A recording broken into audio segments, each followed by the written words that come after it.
Welcome to Eternal Dread, where fear never sleeps. Tell us where you're watching from, and what time it is, because terror has no limits.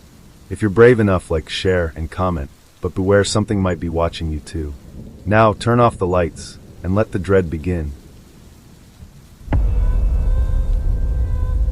TIM. Sorry about what happened previously. TIM. I'm really glad you are here to help. TM. Also sorry it's such a fucking mess, I just can't get up to clean with my back hurting. Tim keeps messaging me. It's really awkward because he's dead, and I'm not sure how to tell him that, or even if I should tell him that. Because at this stage, I still don't know what killed him, just that it's knocking on the door hoping for me to let it in. There are no other exits to this room. I'm trapped in here with his pungent corpse covered in symbols that he carved into his own flesh. Symbols on every part of him except his right arm that holds the knife. Maggots wriggle in and out of his eyes. It's nauseating, and there's also nowhere to sit but his chair that he is currently congealing into. So I'm huddled here against the door, trying not to touch any of the dried blood all over the walls. The knocking pounding on the wood behind me and giving me such a migraine. Meanwhile, my girl, Emma, keeps texting, asking where I am.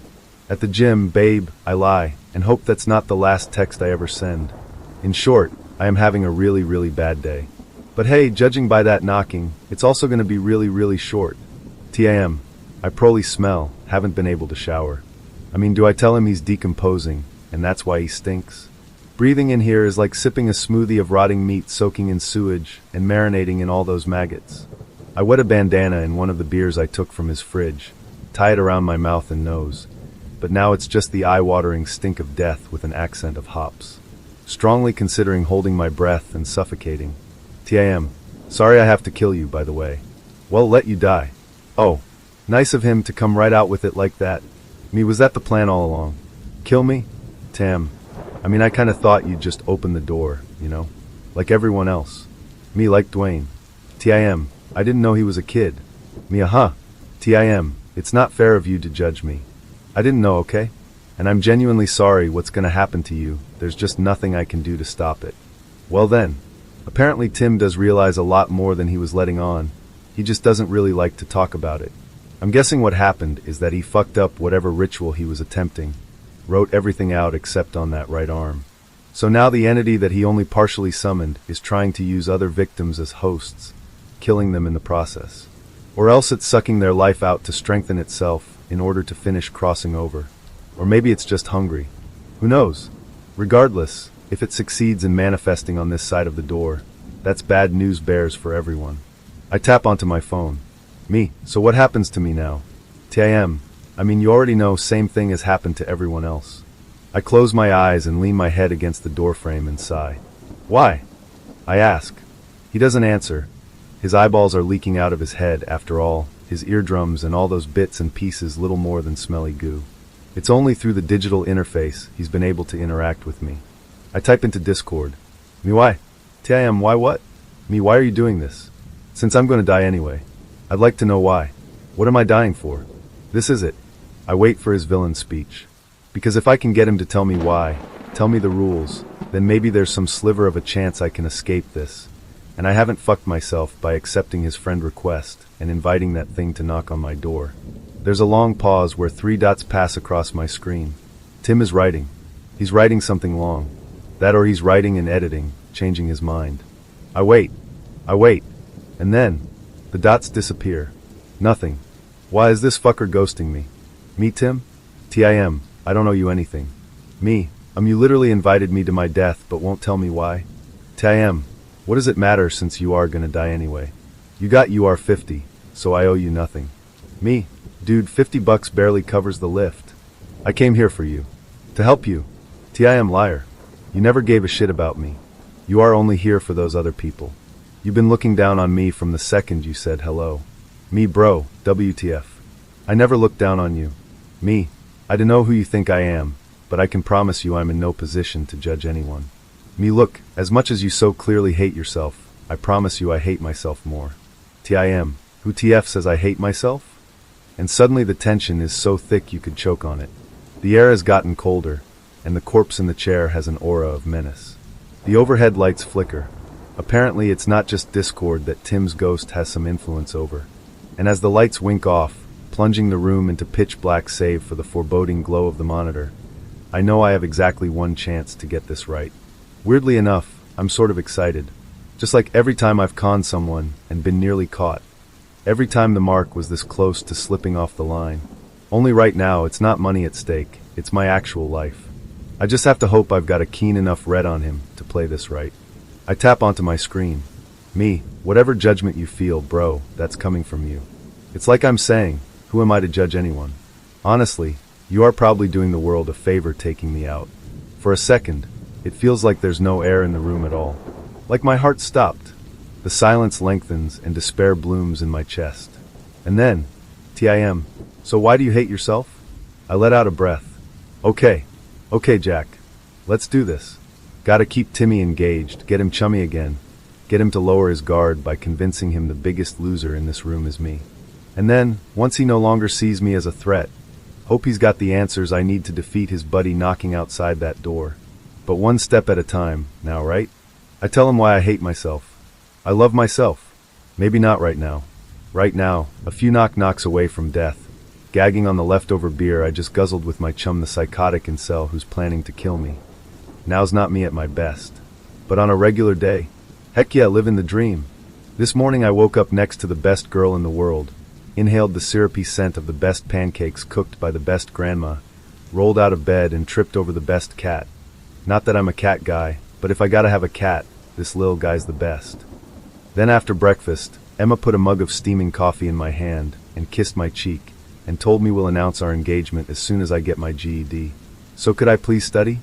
She's the kind of girl who never met a test she couldn't ace, high school valedictorian, for .0 GPA, currently going for her master's in public policy.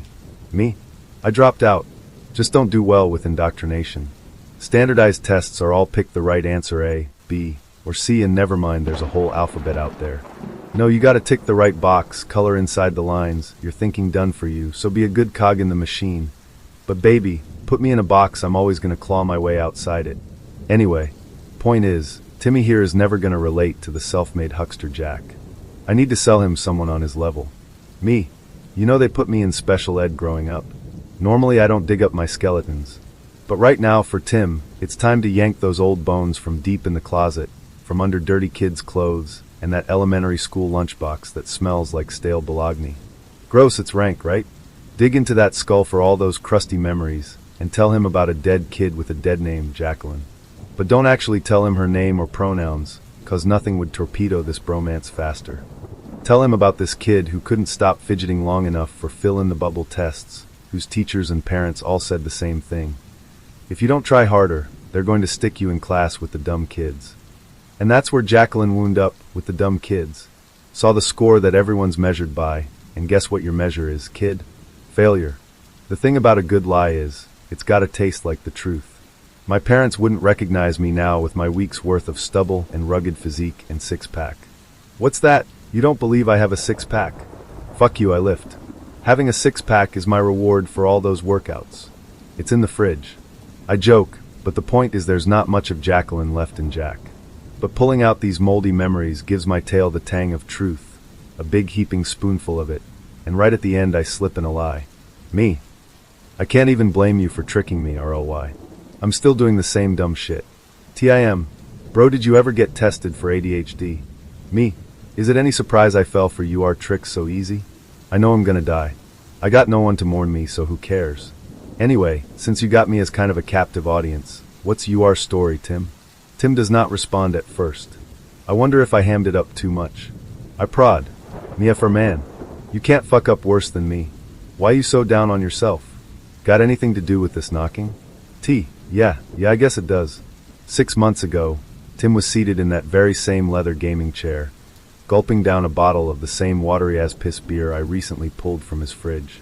Back then he was freshly showered and smelled faintly of Old Spice, and put on his headset, eager to voice chat with the girl who was his obsession, Vivian, aka Viv.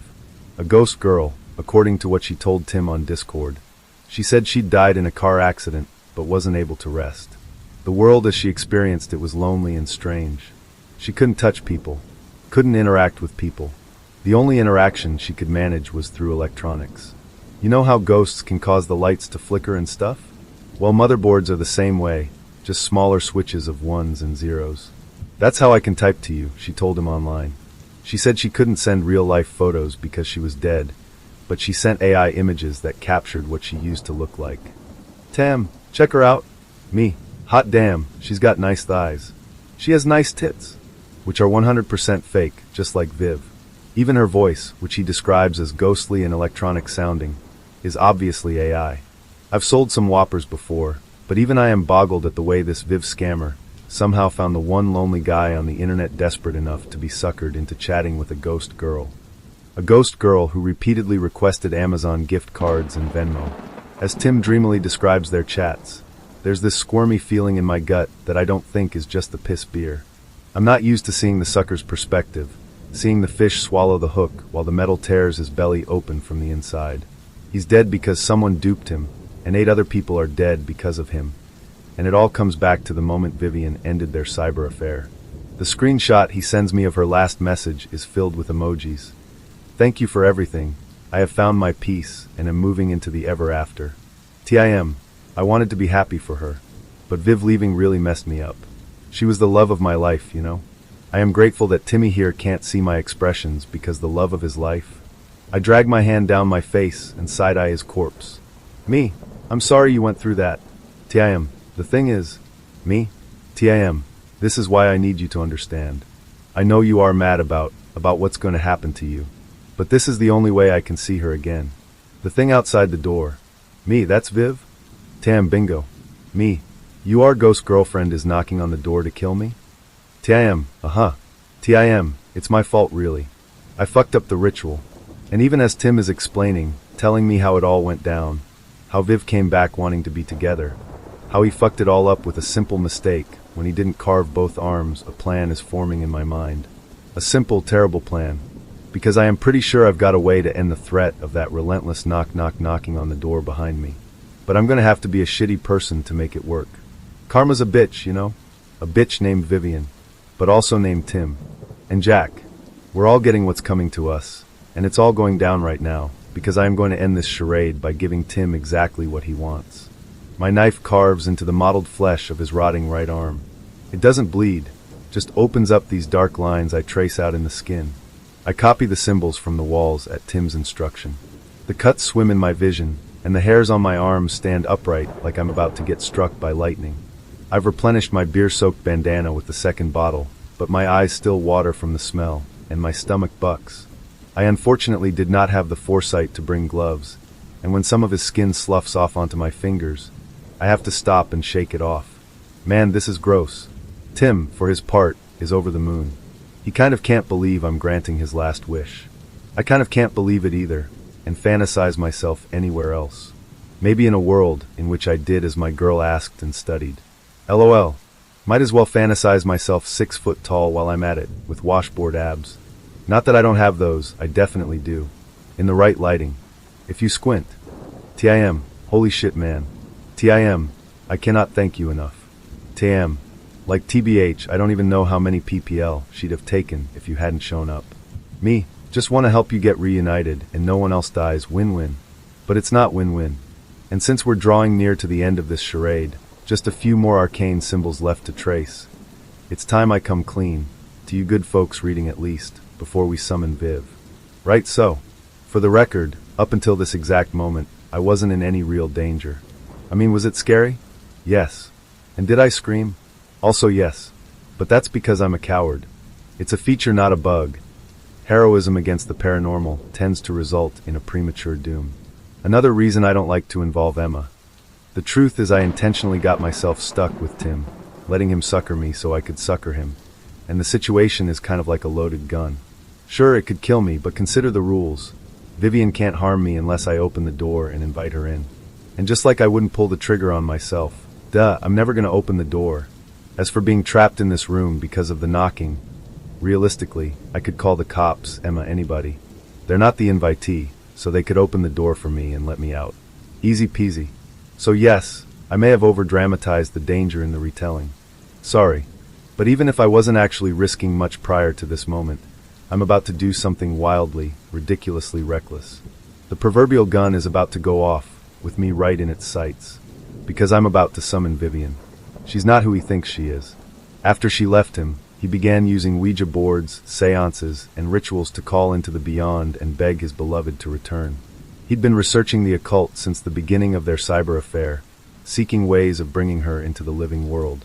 That's actually why she left. He kept pressing her to try rituals to summon her spirit into a vessel, either a doll or a living human she might possess.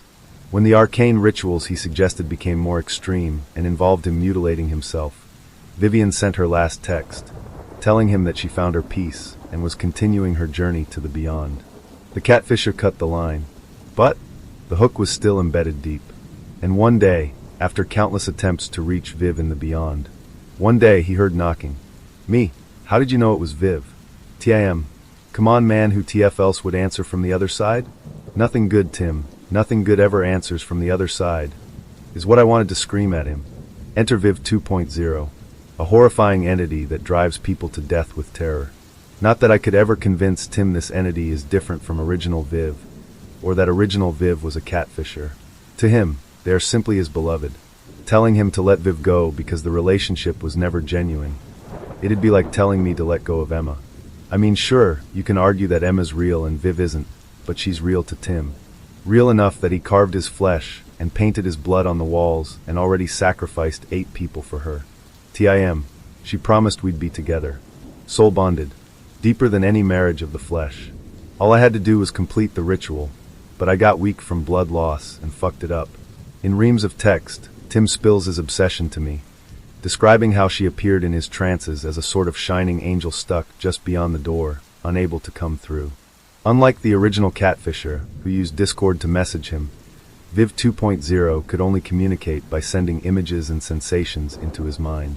She gave him visions of what to do. It took him weeks to understand her arcane communications. Eventually he learned the symbols. When he finally attempted the ritual that would summon Viv 2.0 into this world, he succumbed to blood loss before he could finish, leaving the summoning incomplete. Since then, he has been reaching out through Discord on her behalf. Every new victim who opens the door to Viv 2.0 gives her just a little more power, a little more access to the world, bringing her closer to manifesting. Tim is in many ways a classic ghost. Sure, he's more lucid than most, and his ability to communicate through messaging is rare, likely boosted by his connection to Viv 2.0 and his overall familiarity with the other side prior to his death.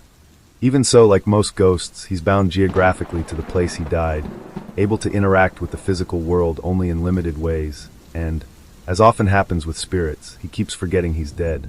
That's why he keeps citing his hurt back as the reason he can't get up from his chair. As a result, it hasn't occurred to him that a corpse may not be an ideal vessel for Vivian, that she was expecting a living human to possess, and that fulfilling the ritual now after he's been rotting for over a week might not be to her liking. I certainly haven't enlightened him, because as much as a part of me pities him, I think of Lucia and Dwayne and the others who answered the knocking, the people who didn't get a choice when they died screaming. And now, the beer tastes sour in my mouth as I make the final cuts. I swallow the last dregs of the bottle, bringing back the buzz to kill my conscience. Me ready? Tim, Jack, I love you, man. You are a real one. As I trace the last line, all the hairs on my body stick straight up. My flesh crawls as if a million ants wriggle and squirm just beneath the skin. There's a phrase I have to repeat 3 times. Tim types it out phonetically and has me practice. It includes a particular string of syllables that makes the strangest shape in my mouth, and I'm pretty sure that's the word for Viv. Practicing it sends a sensation like an ice pick in my brain. Once I've got it, I step just outside the center of the spiral of bloody symbols around that room and tug down my beer-soaked bandana to utter a chant that translates roughly to, "Forever together, indecipherable. Forever together, indecipherable. Forever together, indecipherable." As the phrase leaves my lips for the 3rd time, the room feels strange. It takes me an unsettling moment to realize why. The knocking has stopped. After ceaseless hours of knocking rattling around in my skull without respite, you'd think silence would be a relief, a blessing. Instead, I am chilled to the marrow. I look at my phone. The low battery warning flashes. Ignoring that, I type, "Me, Tim? Me, did it work? Are you still there? Is Viv with you?" Nothing. The body in the chair hasn't moved. Flies crawl in and out of his sockets. Suddenly I feel very alone. Just me and a rotting corpse. I back away from him, glancing at his glowing monitor. Our Discord chat is up, but no further activity. No three dots. No response. After a few minutes of standing stock still and petrified, I finally lean over the dead guy and peck at a few keys, checking his message history for any other victims, then turning off the computer. In the dark screen, I catch a glimpse of my face. Anxious black eyes. Stubble. Spatters of grime. I look shifty, like a thief plotting his getaway. I lean down and disconnect the router and modem. Unplug all the power cords and cut through them with the knife. Remove the Ethernet cable and tuck it into my hoodie. There is no way, natural or supernatural, for this computer to connect to the internet anymore. I head for the door and grasp the knob. When I feel no goosebumps along my arms, no chill of supernatural energy, I peel the door slowly open. Nothing happens.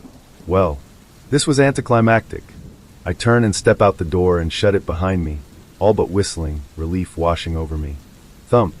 I fucking knew it. I should absolutely not open the door again and peek back inside. Absolutely not. I should just leave, go on my merry way, and whatever happens, happens. But as we all know, I am an idiot. I open the door. Silently, cautiously, a jackal nervously peeking into the den of a bear, I poke my head into the room. It's dark, so I open the door wider to let the light in. The chair at his desk is empty. Phew.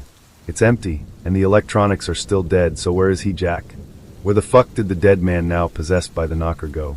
He must still be in this cramped room, but he's not in the chair, and I look up. There are certain moments in life that tell you exactly what sort of metal a man is made of. Whether he is chiseled stone or rough leather. Whether he has a spine of iron or steel. Moments of crisis where a man's true nature comes out. I shriek at the top of my lungs. The tippy top. I'm talking notes that choir boys couldn't hit. Somewhere I think glass breaks. Tim, the corpse, is crawling on the ceiling above me, flies buzzing in his sockets and mouth open and teeth bared, his rotting body leaking fluids. He drops on me. His corpse, by the way, is massively heavy. He's over 6 foot and thickly built, and when his full weight crashes down, it's like being hit by a bus. There's this horrible shrill ringing in my ears. I don't know if it's from his shrieks or mine, maybe both, and for a moment everything in my vision goes white, and it's like my soul is being drawn up out of my body. I see myself, pinned under that rotting dead guy, his mouth wide and screaming in my screaming face. Then there's this reddish glow emanating off the ink on my arm. It's my tattoo. The portrait of the lady on my arm is like a brand marking me as hers. Her mark won't stop the entity from killing me, but the crimson glow briefly distracts it from whatever it's doing. And with everything I got, I heave. Thank God for adrenaline. Thank God I've been hitting the gym so hard. And thanks especially for the air that I gulp in the second I heave him off me. One deep, precious breath before I'm running. Feet pounding down the hallway. I collide with a petite, black-haired girl. Jack! Emma shrieks as we rebound off each other, my momentum taking me into the wall while she sprawls on the floor. Emma, what are you? Duck! Her shrill cry pierces my ears, and that's when I see the shotgun glinting in her hands as she swings the barrel up. There's a thunderous crack, an explosion of gore from the monstrosity lumbering behind me. He barely sways, and she fires again, and then I grab her arm and scream, "Run, run!" And we run. The shots seem to have stunned him. We make it out the front door. My battered old car is in the driveway. Emma had the foresight to take my vehicle instead of her newer electric blue hybrid. I race for the trunk, where I keep all my gear, and grab a gas can. And Emma, bless her, she gapes at me, her dark eyes wide and her long hair tangling around her face. But when I babble that we need to burn the place, and that zombie thing in it, she nods and grabs a bottle of vodka from the back and stuffs a rag in. As we head back to the house, she gasps, "I thought you were supposed to be studying." Long story. I know, I saw the chats on your laptop. At the gym, my ass. I smile at her. She's tiny and furious, with her black eyes narrowed and that shotgun tight in her grip. This girl, man, I love this girl. She never looks hotter than when she's saving my ass. I open the door. Emma levels the shotgun, covering me while I sprinkle gas around the stacks of boxes, soiled carpet, stained and sagging couch and furniture. No sign yet of any. The scream is so loud, Emma and I both jump and scramble. I can't hear my heart sledgehammering my ribs, or the question Emma shouts at me. I can't hear anything except that howl. It's the most terrible sound in the world. And when I force myself to ignore all my instincts and follow that sound down the hall, Emma tugs my arm, but I ignore her. I somehow already know what I will find. I push open the door at the end of the hall. And there he is. He's slumped in the corner, in the center of all those spiraling symbols, his jaw unhinged in a wide and terrible scream. He doesn't see me. Doesn't seem to have any sense of my presence. I scatter the contents of the gas can around, and when I near him and fling a little on him, his head turns. The sightless sockets stare into mine. But he doesn't stop screaming. He doesn't come after me. Just screams and screams. I light the Molotov. Later Emma will ask me what was that monstrosity. And I'll tell her what I know about Viv 2.0, aka the Knocker. That it is an inhuman entity that, when it manifests, drives people out of their minds with fear. That I knew being together with this entity could only have an immediate and detrimental effect on Tim. That I didn't know whether his soul would be consumed like a minnow swallowed by a bigger fish, or whether he'd experience the same mind-fucking horror as Dwayne and Lucia, only ongoing. All I knew was that Tim would keep killing unless I put an end to his fantasy, and that rather than deal with an incorporeal menace reaching people through the internet, the best way to neutralize him was to trap his beloved Viv within his rotting vessel, and then destroy them both. I hurl the Molotov, and he lights up. Emma and I back out of there as fast as we can. My last glimpse is of his huddled corpse, arms outstretched in agony, head thrown back as the bright flames lick around him, flesh bubbling and charring.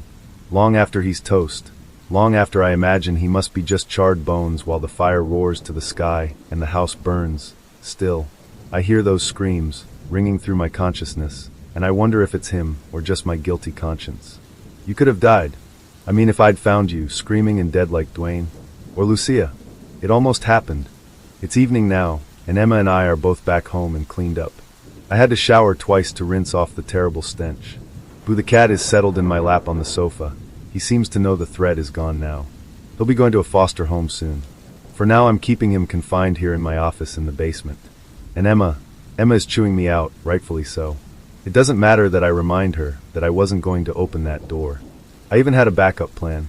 The knocking had a limited geographic range, so if I couldn't maneuver the information out of Tim, an easy way to save myself would be to take a trip out of state until I could come up with a better plan. It was only at the very end that I was at risk. She is still angry, though. She paces in front of me and bursts.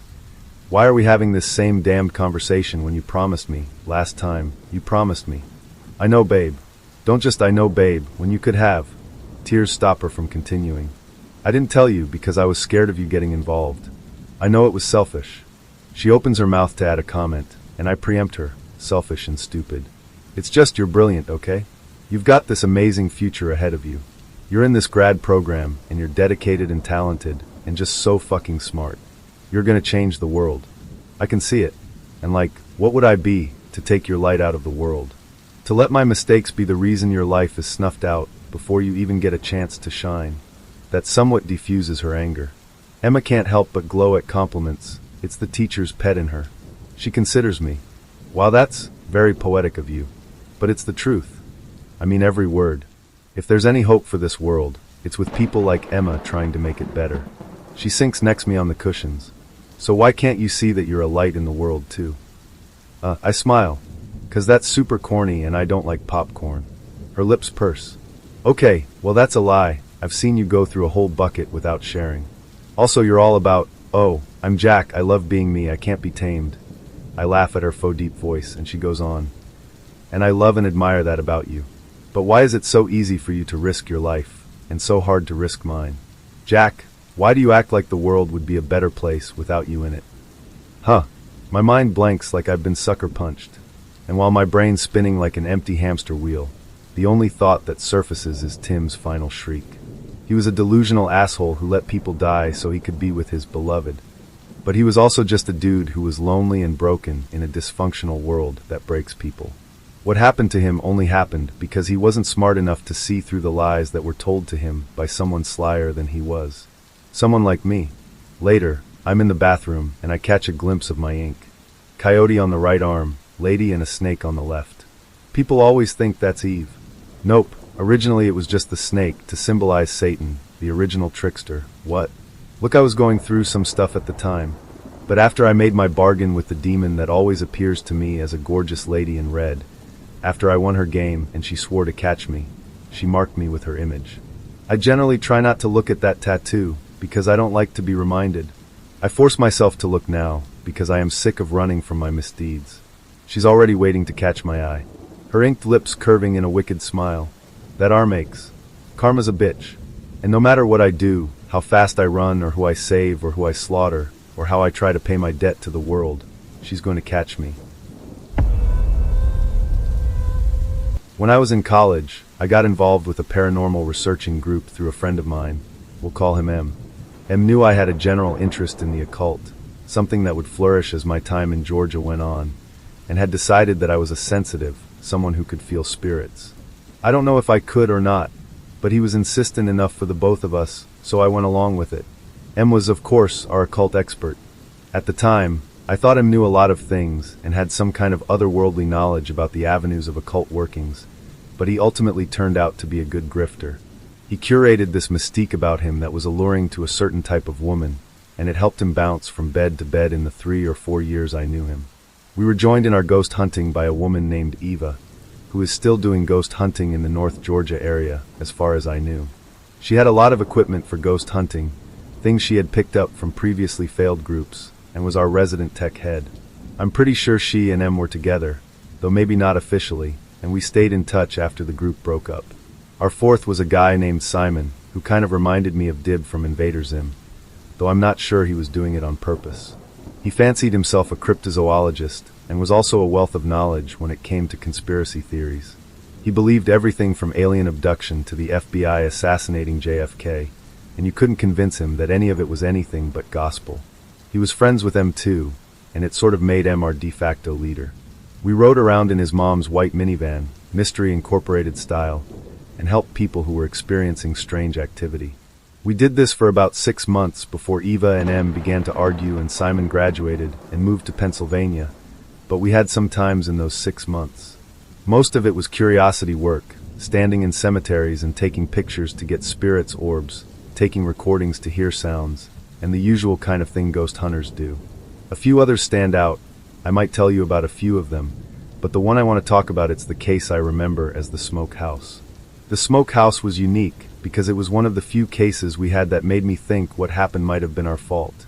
The family that lived there was called the Fosters, Mary and Kevin, not their real names, but close enough. They were recommended to us by a professor at the college, a friend of theirs. They had recently noticed a strange smell in the house that no one could explain. They had been to electricians, home inspectors, and contractors, and they had all kinds of inspections and offers and such, but no real answers. They had come to the professor, and he had come to us. Their son died a year ago, and they are afraid his spirit might be haunting the place. I don't know why they have come to this conclusion, but they want someone to take a look who knows what they are doing. We pulled up to their house at about 6:30, just as the sun was getting low. M said it would be more mysterious if we arrived at sunset, which might cast us in shadow so they looked more legitimate. M always seemed more interested in appearance than actually doing anything.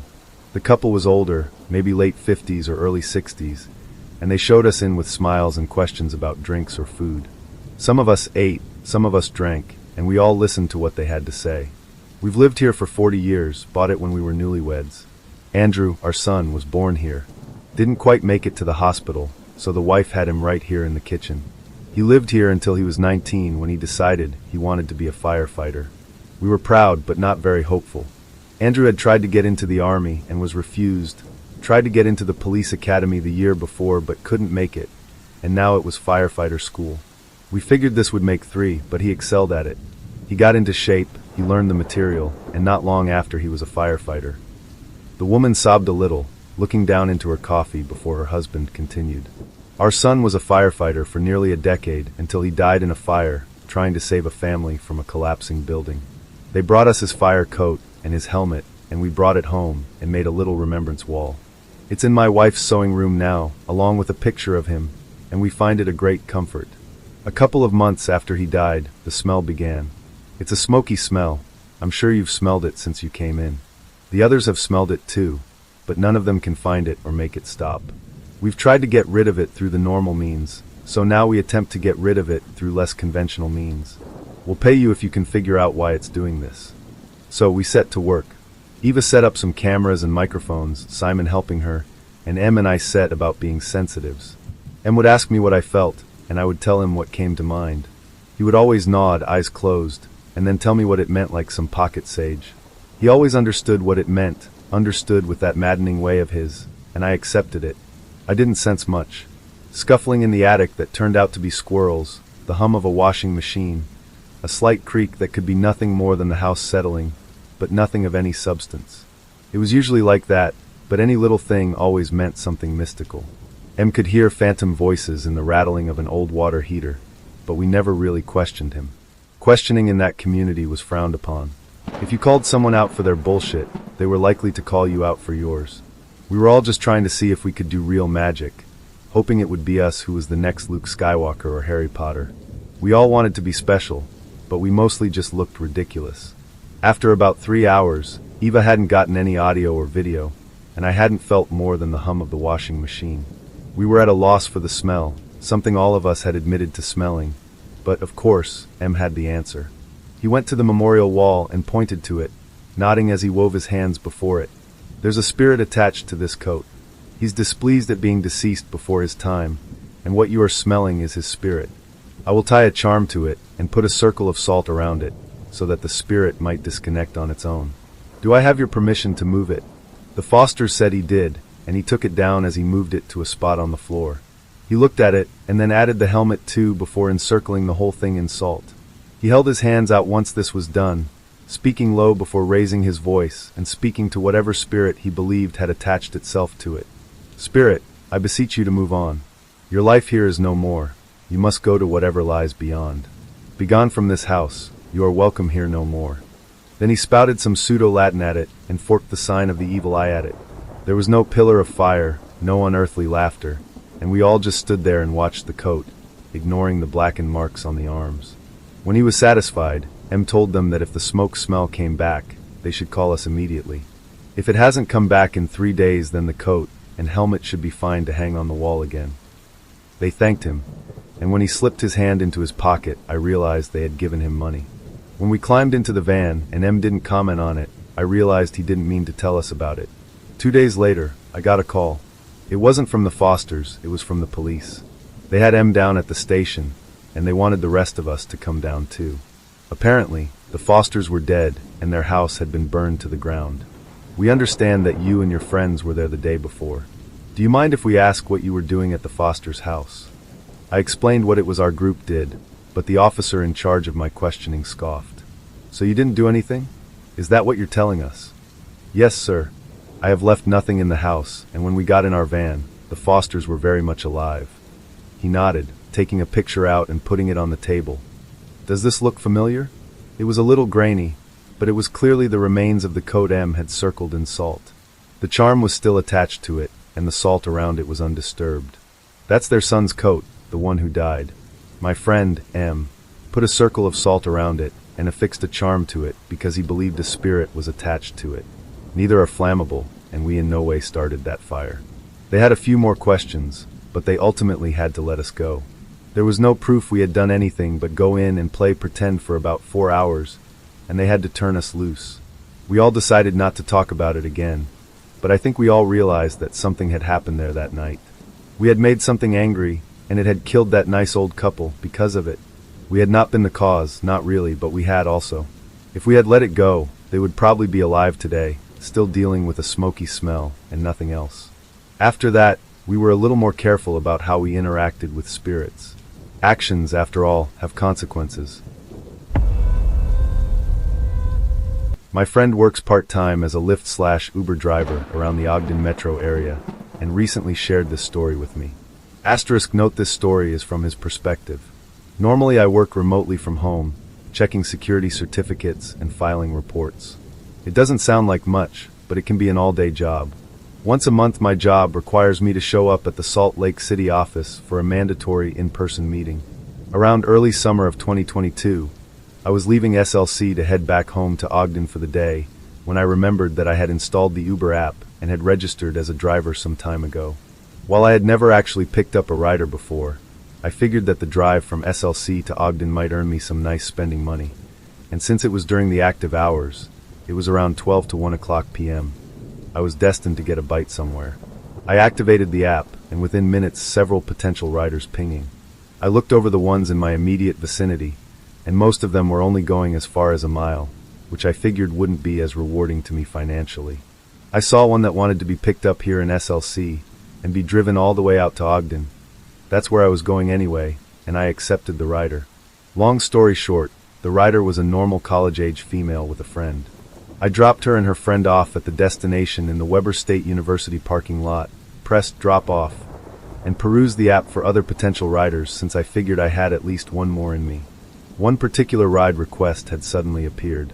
The pickup location wasn't far and was in the vicinity of Ogden itself, and the destination was all the way into Clearfield, which was a good 2 to 3 towns over. So I accepted and thought nothing of it. As I continued on the road, I noticed that the pickup location was something like Ogden 10th Avenue and Martin Hilltop DR, which sounded familiar but didn't immediately stand out to me.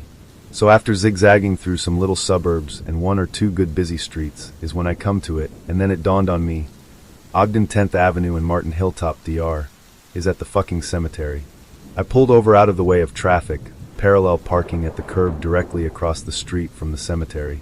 By this time it was something like 3 o'clock or 3:30 p.m. Traffic from SLC to Ogden has always been hectic. It was still light out, but it didn't change the fact that my rider was pinging from the Ogden cemetery. I had a thought that perhaps it was a glitch in the system. Uber's navigation and tracking has never exactly been 1:1, and it routinely leads drivers to pick up locations that are inaccurate. I decided to test it by canceling the ride. I sat waiting in my car, phone in hand, waiting to see if the potential rider would perhaps reset its location or something. But no, it was still there pinging from the Ogden cemetery. I wondered if perhaps it was just someone without a car who was visiting the grave of a deceased loved one. It was recently Memorial Day, which in my mind made sense. It didn't make accepting the ride a second time and proceeding through into the actual cemetery any easier. On the drive into the Ogden City Cemetery, it was deserted, like there was no one around. There were, however, signs that people had been in and out in the past few days, paying respects to their loved ones, as many graves had been decorated with patriotic decor and flowers. The idea that it might be a disabled or carless person, just needing a ride from visiting their deceased relative, was comforting, but not enough to ease away the butterflies in my stomach. I reviewed the details, and as it turned out, I was already pretty close to my pickup. It was a section of the cemetery intersection 10 Avenue and Martin Hilltop Drive, which was near the very back, far left corner of the place. If you've never been or aren't from Ogden, Utah, the cemetery here is huge and sprawling, filled with many graves from the Pioneer and World War II eras. I glanced at the details again, and the alleged rider's name was C. Cunningham. Odd, I thought, as usually it would only list a first name and no initials. I continued along the drive, noticing that as I progressed through the cemetery, more and more headstones began to look dilapidated, displaced, or outright destroyed. Also in this area, the trees have taken on a very odd appearance of bulging at the trunk, giving the appearance of being pregnant. I think it's called a burl or burr, and has something to do with a deformed growth from within the tree's ecosystem. On the trees, one thing that my mind randomly conjured up was an old elementary school memory of some of my peers on the playground informing me that those pregnant trees, for lack of a better term, were in fact evil. The bulging was caused by a ghost or spirit desperate to regain a living body that it possessed a tree and became stuck and created the abnormal appearance. I thought that was all hogwash, but of course driving through a cemetery road lined with several of these dead and honestly demonic-looking trees makes me feel less confident in my original assertion. I came up on 10 Ave. It was along the evil tree-lined street. Lots of decayed, toppled over and outright destroyed headstones, and they appeared to have very little in the way of care to them. These graves were old, like really old. If you've seen any documentary on Salem, witchcraft, or Halloween in old America, then you've seen the types of headstones. Slate gray or solid white, the epitaph more or less erased from decades of sun decay. Likely these graves have no living relatives to visit them, which explains the lack of flowers or Memorial Day decor. Martin Hilltop Drive, it was just around the bend and curved straight back and around. My rider is very near now. What's unsettling is that there are lots, and I mean hundreds of graves in this cemetery, as well as bigger pine trees that obscures my view and prevents me from seeing who may be waiting for me ahead. In 500 yards, pick up C. Cunningham. My GPS droned out in that dreadful monotone voice. As I rounded the bend, I dropped my car to a crawl. I could see pretty clear ahead of me now that I was away from the trees. but I saw no one. They might still be paying respects at a grave, I thought. In 200 yards, pick up, see Cunningham. Well, I can easily see 200 yards ahead of me, and I saw no one or nothing waiting for me. I kept the car crawling, slowly inching my way through the old cemetery road, eyeing the different graves on either side until I came to an abrupt end, the very corner of the road. A particularly dead-looking treat overhangs some indiscernible graves. Pick up, see Cunningham. My GPS blurted out plainly. I looked around on either side of the street. There's no way anyone is waiting for me here, because there was no one here. I decided to wait for one solid minute, and if I didn't someone approach the car from around that ugly tree, then I was canceling and getting the hell out of there. Pick up, see Cunningham. My GPS droned again. I reached for the lock button and locked all of the doors of my car without second thought. If there really was someone in need of a ride, then they could verify their order as they approach. Keeping my hands in a death grip on the steering wheel, I gazed into the rear view mirror, having a thought that someone could in fact be trying to stealthily enter my car or pull a weapon on me. Ogden does have a criminal element and a small gang presence, even if diminished due to recent gentrification projects throughout the city. Even so, I didn't want to risk it. Pick up, see Cunningham. My GPS ordered once again, like a drill sergeant issuing a command. That's it. It had been 1 full minute, and no one was coming, because there was nobody to get. Eyeing the area once more before taking off, my eyes did notice a couple of distinctly older-looking headstones nestled quietly underneath the overgrown, ugly tree. None of them stood out to me as being noteworthy, but they were remarkably old, like probably Prohibition or Civil War era old. Feeling spooked enough as it was, I floored it out of there. My GPS didn't hesitate to scold me again. In 1 yard, in 5 yards, in half a mile, pick up, see Cunningham. This had to be a glitch, I thought as I reached for my phone. In 2 miles, pick up, see Cunningham. The GPS once again commanded. I was ready to cancel and shut the GPS up for the night, but as I reached to cancel, my eyes caught notice of something startling in the ride details. Rider, see Cunningham. Location, of course, was the Ogden Cemetery, but the destination, Clearfield, not just anywhere in Clearfield, no. It wanted dropped off at the Clearfield Cemetery.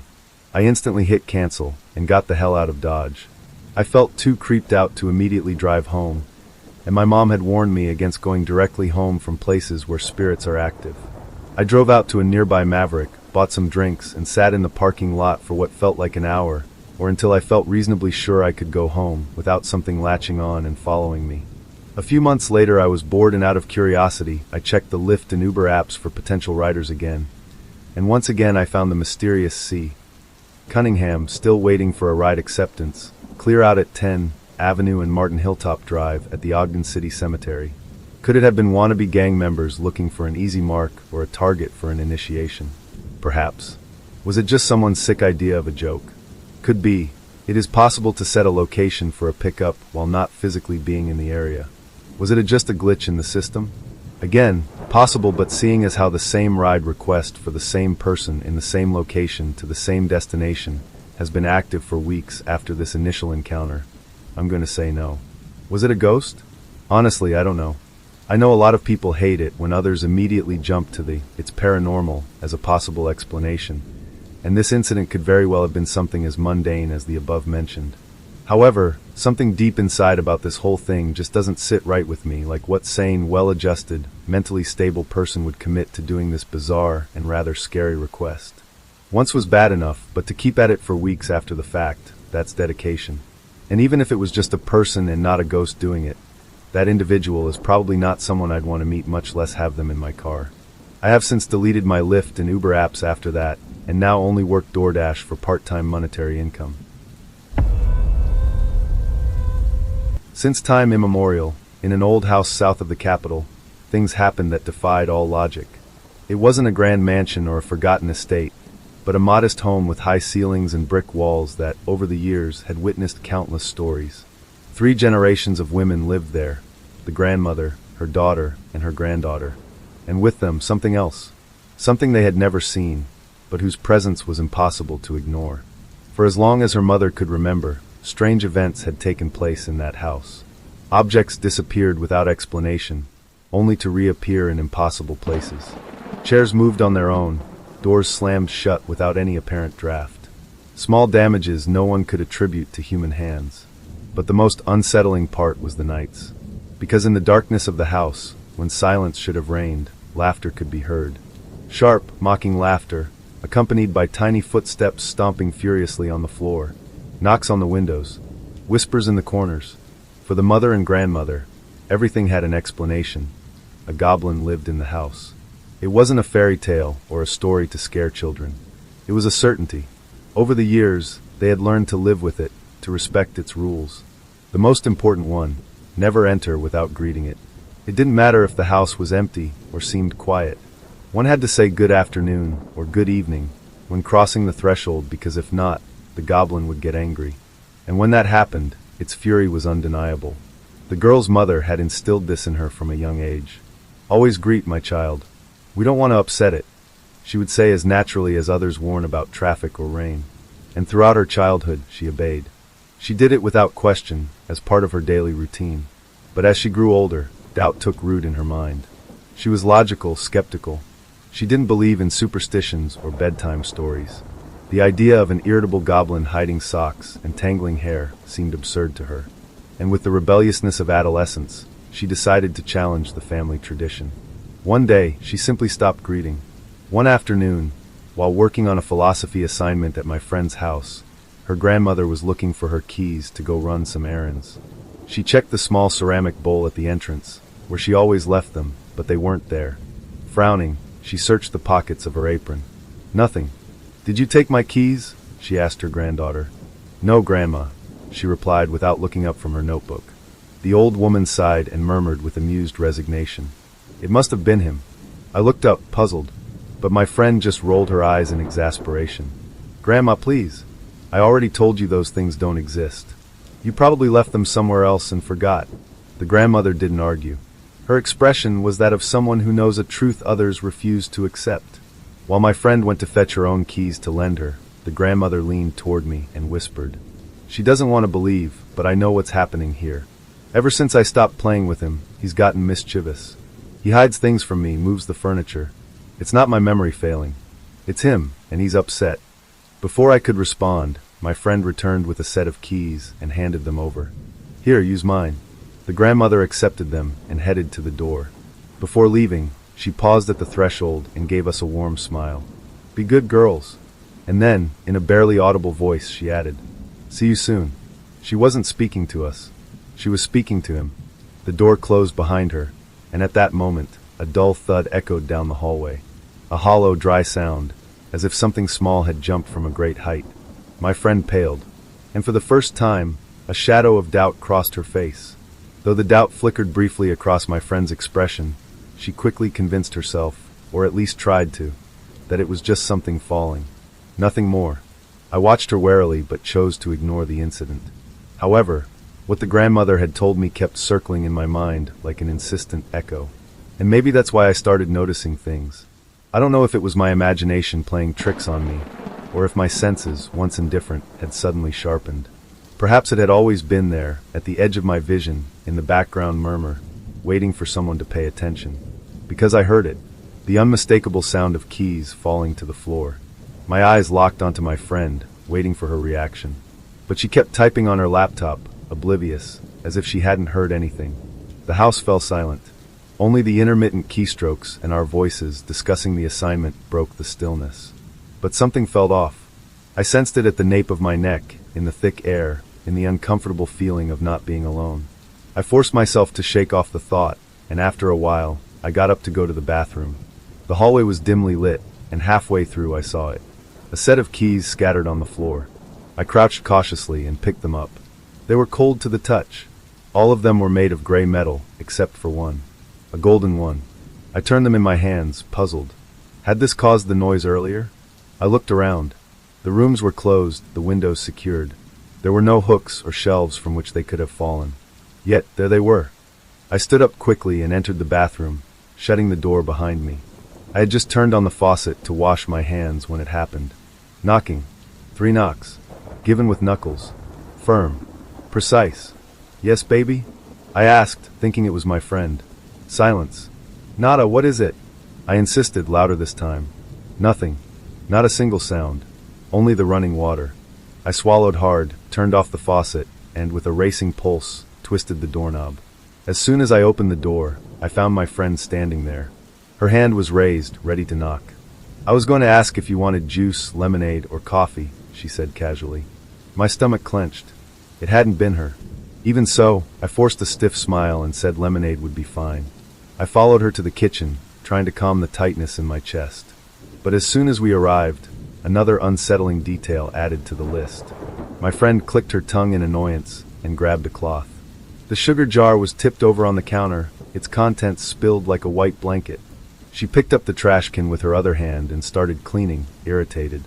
"It fell," she murmured. But something didn't add up. The other jars remained in their place, their lids tightly sealed. Salt, coffee, spices. Only the sugar jar was open. I looked around for the lid and found it. It was on the floor, several steps away from the table, near the stove. I bent down and picked it up, holding it between my fingers. Something about it unsettled me, as if it carried the mark of a silent joke.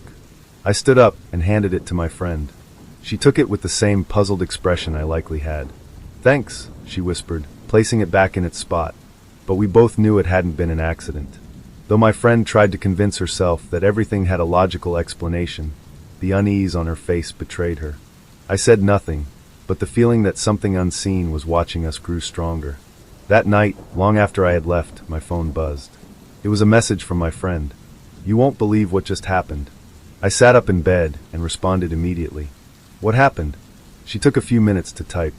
Then, the message appeared on my screen. "I just heard something. I don't know how to explain it. I'm in my room, and I heard a laugh. But it wasn't my mom's, nor anyone I know. It was like a child's, but mocking. It came from the hallway." A chill ran down my spine. I wrote to her immediately. "Go to your mom's room. Now." My friend took a while to respond. When she did, the message was dry. "I'm not doing that. It must have been the neighbor's TV or something." I pressed my lips together in frustration. I didn't want to argue, but I knew. I knew it wasn't the TV, or the wind, or a coincidence. I knew he was there. My friend stopped replying. I didn't insist, but I spent the night uneasy, holding my phone, waiting for a message that never came. Nights in that house were no longer peaceful. At first, it was a subtle feeling, a faint tingling on her skin, like someone was watching her from a dark corner of her room. But with each passing day, he felt more present, more insistent. One early morning, she woke up with a strange sensation on the back of her neck, as if small fingers had run across her skin in a mocking caress. Her heart pounded as her mind wrestled between fear and logic. "It must be my imagination," she told herself, squeezing her eyes shut.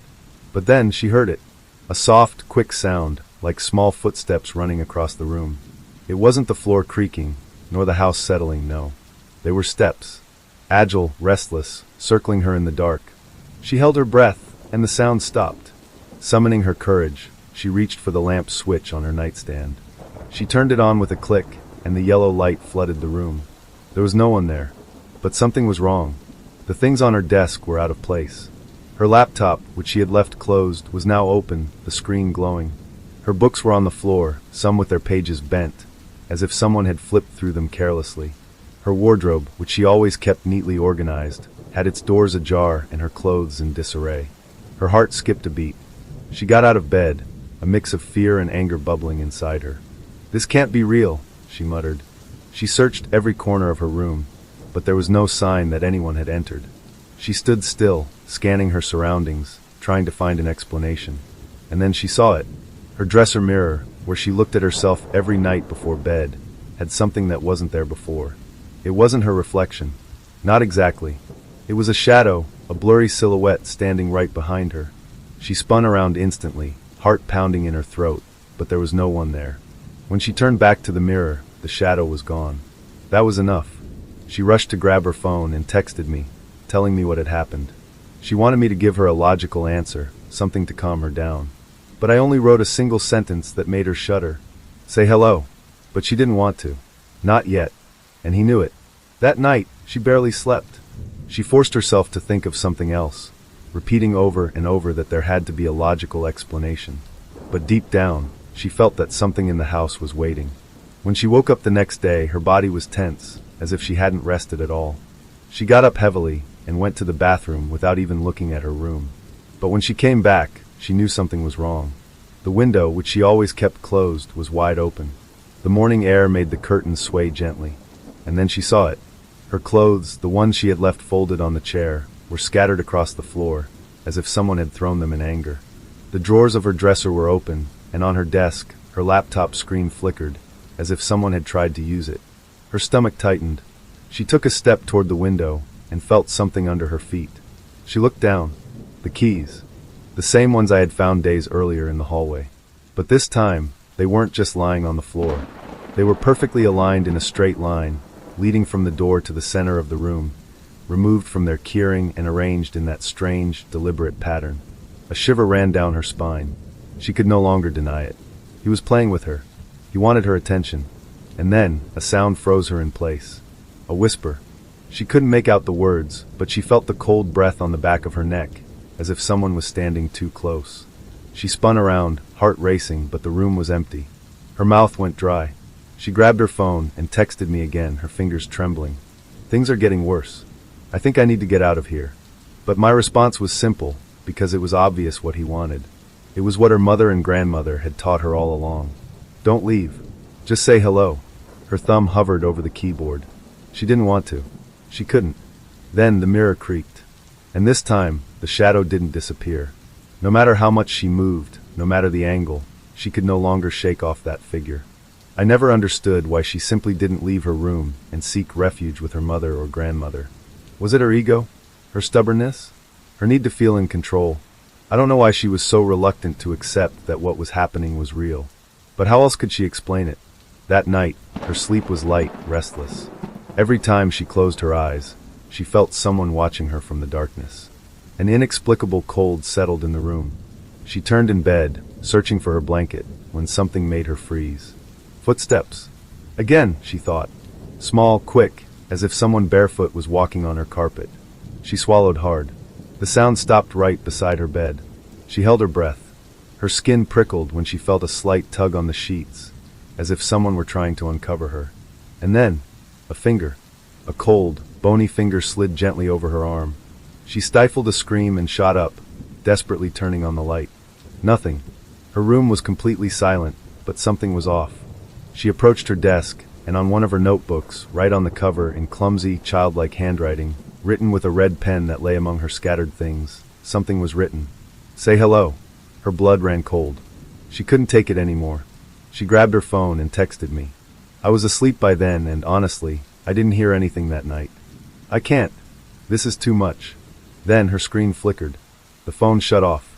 And in the reflection of the mirror, behind her, she saw a tall, hunched shadow. A freezing breath brushed her neck. And this time, it wasn't a whisper. It was a growl. Low. Hoarse.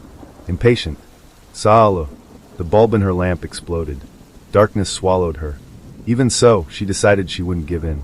She locked herself in her room, checked every corner with her dead phone in hand, and lit a candle beside her bed, as if a small flame could ward off something she couldn't even see. But he had waited long enough. At 3:33 a.m., the candle went out in an instant, as if someone had blown it. The cold returned. This time, there were no footsteps. No whispers. Only a sound. Breathing. Long, deep, right in her ear. She pulled the covers over herself, trembling, refusing to accept what was happening. Then the bed creaked. The mattress sank, as if an invisible weight had settled beside her. Her heart pounded so hard it hurt. And then, a whisper. Not a drawn-out one. Not a moan. Not a command. A greeting. Sweet, playful, like a child who had been waiting for a long time. Hee. The air grew heavy, the pressure on the mattress increased. Something unseen tugged at the sheets, slowly, inch by inch, exposing her face. She couldn't scream. She couldn't move. A cold breath brushed her cheek. And a voice, now deeper, rougher, more impatient, whispered, with something that sounded like a smile. Your turn. She didn't think twice. With a voice broken, choked by terror, without daring to open her eyes, she whispered. Hi. The weight vanished. The air turned warm. And in the darkness, just before the candle reignited on its own, she heard the laughter of a child. A triumphant laugh. He had won. My friend never ignored him again. Even I started greeting the empty air whenever I visited her house. It was something everyone did, and I didn't know if it was right to ignore it. I wasn't part of that family, nor did I live in that house, but I didn't want to pick fights that weren't mine. And he's satisfied, never bothered again. Or at least, not in the same way.